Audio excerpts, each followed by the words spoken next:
Tout d'abord, je dis bonjour à tous les participants de ce plateau. Merci beaucoup. Et à tous les téléspectateurs de la 2STV, première chaîne privée du Sénégal, dont je remercie la direction qui n'a pas hésité à nous accompagner sur cet événement-là. C'était l'un de nos premiers partenaires. Comme d'habitude, nous avons fait d'autres choses avec la 2STV. Et donc, nous tenions à renouveler nos remerciements à cette chaîne qui est une référence dans le paysage audiovisuel sénégalais. Pour en venir maintenant à l'événement qui nous réunit ce matin, au poteau, au poteau. Pour les gens qui ne comprennent pas la terminologie, taper poteau, dans le jargon, dans le slang ivoirien, ça veut dire faire un fiasco. Ça veut dire inviter des gens et ne pas avoir l'affluence qu'on attendait. Alors, il y a plusieurs faits liés à cette affaire-là. Il y a le poteau. Donc le manque d'affluence. Lui, je l'ai vu sur Facebook en train de dire ça, c'est pas poteau, c'est fiasco. C'est poteau. C'est un poteau qu'il a créé. Okay, pour revenir à la genèse donc de ce spectacle, je me suis personnellement déplacé à Abidjan au mois d'octobre dernier, en début octobre. Nous avons signé avec Didier Arafat un contrat de prestation d'artistes pour un contrat qui devait se dérouler ici à Dakar le 9 décembre 2017. Alors, dans ce contrat, il y avait un certain nombre de clauses, y compris la date à laquelle il devait se présenter sur le territoire sénégalais, aux fins d'une promotion locale qui permettrait d'ajouter à la notoriété de l'événement, comme il se fait de coutume d'ailleurs. On parlerait à tous les promoteurs qui invitent des artistes étrangers. Ils s'arrangent pour les faire venir bien avant, pour faire des plateaux télé comme celui-là, pour faire des plateaux radio, pour faire des événements, peut-être des roadshows, des meet and greet, comme nous l'avions nous-mêmes prévu. L'arrivée d'Arafat ici était prévue le jeudi soir, le jeudi 7 décembre, le jour de l'ouverture d'ailleurs du nouvel aéroport de Dakar. Nous avons d'ailleurs cherché à surfer sur ce fait-là. Arafat devait être le premier artiste, toute nationalité confondue, à descendre dans le nouvel aéroport du Sénégal. Ouais. Et l'aéroport d'ailleurs avait prévu un certain nombre de choses pour lui, qu'on ne leur avait même pas demandé, mais voilà, c'est la teranga sénégalaise qui voulait ça. Didier Arafat ne s'est pas présenté ce jour-là, mais ses équipes sont arrivées. Son manager est arrivé avec une délégation de 5 personnes. Nous attendions ce jour-là 8 personnes. Tous ces faits sont... vous m'excuserez si je ne vais pas trop en profondeur dans le contenu du contrat, puisqu'il est frappé d'un certain nombre de clauses de confidentialité. Il n'est pas venu jeudi. Vous savez pourquoi il n'est pas venu? Alors, les raisons qui ont été invoquées étaient les suivantes. Didier Arafat venait de faire un concert à Paris la semaine d'avant. Il y avait eu un petit incident sur scène avec un fan... Et de la sécurité, et il avait, semble-t-il, été blessé à la jambe. Donc, connaissant ses obligations, nous en avons d'ailleurs parlé en conférence de presse, connaissant ses obligations, nous avons donc, il est rentré en Côte d'Ivoire, mais devait se faire voir ou... voilà. Toujours est-il que, étant très présent sur les réseaux sociaux, on a vu qu'il avait passé la nuit en boîte, qu'il était rentré il s'amusait, alors qu'il devait venir honorer un contrat aussi. Il n'est pas venu jeudi soir, il n'est pas venu, on nous a dit qu'il arriverait vendredi matin, il n'est pas arrivé, on a dit qu'il arriverait vendredi soir, il n'est pas arrivé. Il est finalement arrivé le samedi à 15h, à 3h du début officiel du spectacle. Le même jour? Le même jour. À 3h du spectacle? À 3h du spectacle. Donc, simplement pour expliquer à tout le monde, le matin, le vendredi matin, nous avions une émission en direct dans une radio partenaire. Ensuite, nous avions une conférence de presse dans un hôtel partenaire qui devait durer de 10h30 à midi. Oui. Puis nous avions donc pris des rendez-vous pour des interviews privées pour lui. Et dans l'après-midi, nous avions organisé ce qu'on appelle un meet and greet pour qu'il rencontre des artistes locaux et des fans et des partenaires. Tout cela allant dans le sens de la promotion. Le samedi matin, il devait faire une émission télé en direct et devait même faire une émission ici sur la 2STV, toutes deux des émissions de grande écoute.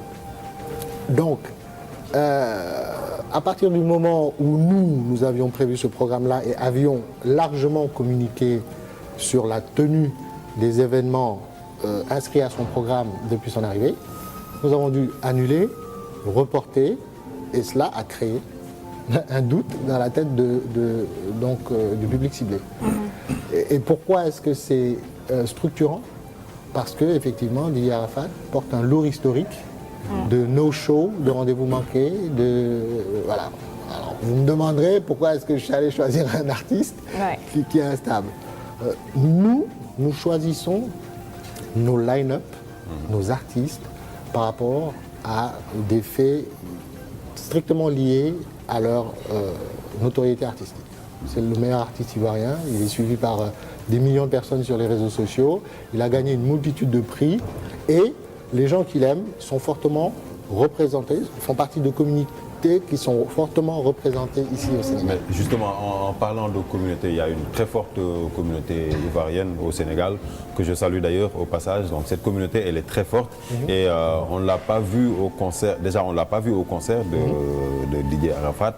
Et puis après, dans le live Facebook de Didier Arafat, j'ai vu énormément d'Ivoiriens soutenir Defco Africa au lieu de soutenir Didier Arafat. Qu'est-ce qui s'est passé? Pourquoi? Je suis ravi que vous disiez ça, parce que si je dis les choses moi-même, on peut croire que je prêche pour ma propre parole. Didier Arafat a été fustigé, critiqué sur les réseaux sociaux, sur ses propres posts. Parce que les Ivoiriens le connaissent. Il est coutumier des faits. J'ai beaucoup de respect pour Didier Arafat, parce que s'il n'avait pas de talent, il ne serait pas là où il est. Mais il faut qu'il respecte les gens. Il faut qu'il mette du sérieux autour de lui. Didier Arafat, il faut que vous sachiez qu'il n'a de management que de nom. Il n'a de producteur que de nom. Ça explique ses sorties alors? Oui. On dirait qu'il n'a pas de conseiller en communication. Il n'a pas de conseiller en communication. Il fait tout lui-même. Il décide de faire un live, il décide de dire tout ce qu'il veut. Ça sort comme ça vient. Il n'a pas de conseiller en communication. Son manager n'a aucun impact sur lui. Sur ses décisions personnelles. Sur ses décisions personnelles, voilà. Mais clairement, il s'agissait d'un concert. Le concert n'a pas eu lieu. Pourquoi? Parce qu'à un moment, Didier Arafat n'a pas respecté ses engagements, ne nous a pas permis d'aller jusqu'au bout de notre campagne de promotion, a semé le doute dans l'esprit du public cible qui n'est pas venu en masse. Point. Donc, ce public n'étant pas venu en masse, Didier Arafat a considéré que lui était un trop grand artiste pour se produire devant si peu de monde. Voilà. Ensuite, il a dit, ok, bon, même s'il n'y a pas de monde, je vais y aller, mais il faut me payer l'intégralité du reliquat de mon cachet. Ce qu'il faut savoir, c'est que le non-respect de sa date d'arrivée a engendré chez nous des dépenses supplémentaires. Et pas de petites dépenses. Nous avons eu un accord avec son manager selon lequel nous devrions défalquer ces coûts supplémentaires du reliquat d'Arafat. Arafat dit qu'il n'y a qu'une seule manière de le mettre sur scène, c'est de payer l'intégralité, ce qui n'est pas possible. Il faut être sérieux. Un artiste ne peut pas ne pas respecter son contrat, vous créez des dépenses supplémentaires qui doivent être défalquées de son cachet et exiger quand même d'être payé. Vous lui avez proposé. Pourquoi il a le courage alors Oui, vas-y. D'après ce que j'ai entendu de la bouche de Didier Arafat, vous lui avez proposé de monter sur scène et une semaine après, vous allez lui régler son argent. Oui. Ce qu'il a dit qu'il n'a pas aimé et qu'il n'a pas respecté, ce qu'il n'a pas trouvé professionnel. Moi, la question que j'ai envie de poser maintenant, Didier Arafat n'a pas joué le concert. Les gens qui sont effectué le déplacement, même si c'est 10 personnes, méritent quand même ces explications. Mais vous, en tant que promoteur de cet événement, vous avez injecté des millions. Oui. Comment vous comptez régler la suite? Alors, aujourd'hui, moi, j'ai des engagements vis-à-vis du public qui a cru en cet événement et qui s'est déplacé. C'est-à-dire, très honnêtement, qu'il y ait une personne, 100 personnes ou 1000 personnes, ce qui compte, ce sont les gens qui sont présents. Et j'étais capable de tout pour que ceux qui se sont déplacés puissent bénéficier de ce pourquoi ils se sont déplacés. C'est la raison pour laquelle j'ai d'ailleurs failli céder au chantage de Didier Arafat. J'ai tout fait ce jour-là pour qu'il monte sur scène. Et je sais qu'il m'en aurait coûté. Maintenant, nous avons pris l'engagement sur scène de rembourser individuellement toutes les personnes qui se sont rendues au contrat, qui ont payé et qui n'ont pas eu un spectacle complet. À notre charge, nous avons quand même exécuté tout ce qui devait être exécuté sauf la partie de Arafat. Donc, à ce stade, je voudrais remercier tous les autres artistes conviés sur cette scène et qui, eux, ont respecté leur part du contrat. Malheureusement, bon, on ne regarde que le résultat global. Alors, ce que nous comptons faire, nous, c'est justement d'intenter une action en justice qui a déjà été démarrée. Vous savez, le droit... Il paraît qu'il est interdit de sortir alors, bon, ça, ce sont des ragots d'Internet, ça. Okay. Je veux dire, les gens sensés qui connaissent la loi savent que ce genre d'allégations n'ont ni queue ni tête. Didier Arafat ne rentre pas en Côte d'Ivoire parce qu'il ne sait pas comment rentrer avec cet échec-là. Donc, il reste au Sénégal où il passe du bon temps et il se contente de ce genre de rumeurs qui disent qu'on le retient au Sénégal, on n'a pas la possibilité de le retenir ici. Il va laisser dire qu'on le retient et rentrer triomphalement en disant oui, ils m'ont retenu, mais je suis rentré glorieux. Voilà. Bon, ça, nous, je le dis devant... C'est un fin stratège en termes de communication. Oui, mais il n'est pas fou par contre, parce qu'il a commencé à s'excuser. Il a commencé à présenter des excuses par rapport peut-être à son public, pas à DEFCO, mais par rapport à son public, qui l'ont, comme l'a signalé Momo Seck, merci pour le compliment, comme l'a signalé Momo Seck, l'ont fustigé durant son direct pour dire qu'ils étaient du côté de DEFCO, que c'était lui et lui seul qui est le principal fautif. Donc il n'est pas fou. Je crois qu'il commence à regretter.